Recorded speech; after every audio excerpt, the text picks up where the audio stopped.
The rest of the story. The little girl in the next bed was gravely ill. Maria knew that. But because Maria DeLourdes Vierre, aged 9, had not yet lost any battles in her young life, she was utterly unprepared for what happened that terrible day in 1954.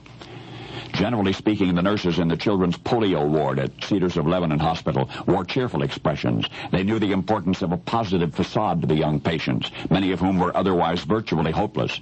In any case, as the condition of the child in the next bed continued to deteriorate, it became increasingly difficult for the nurses and the doctors to make happy faces, and little Maria noticed this, at first with objective curiosity, eventually with dread. And then one morning, when Maria awakened and looked over at the little girl, she was lying utterly still. The anguish was gone from her tiny face, but so was life.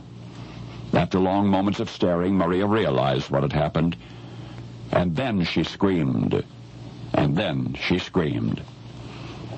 Medical personnel converged. One nurse was crying. Maria was overcome by panic. She had polio also. Was this to become her fate as well? Her wild eyes darted about the ward. Everywhere were iron lungs and ailing children. They were all on the same path, Maria reasoned, and now she knew where it ended. How many of them could turn back before it was too late? Mother tried as best she could to reassure Maria when she arrived that afternoon for her daily visit, but comforting her daughter, always difficult at the doctor-prescribed distance, was now more so than ever. "Am I going to die?" the child kept asking over and over, and Mother said, "Of course not, of course not." But then Mother had lied to Maria before, like when the little girl had wrapped up her toys before going to the hospital and had distributed those among her brothers and sisters.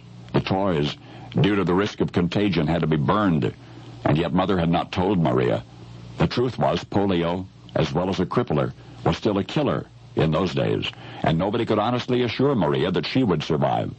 When she was diagnosed, her entire family had to be evacuated from their home. Everything Maria had played with was promptly destroyed. There was nothing left to do now but to give the child the best medical care available and then to pray. And both they did. And as it turned out, the prayers were answered. Not only did Maria recover, but to this day, the only remnant of that frightening episode in her life is a barely perceptible weakness in her left shoulder. I said the only remnant, but there is one other. For Maria matured with a profound sensitivity toward physically challenged children.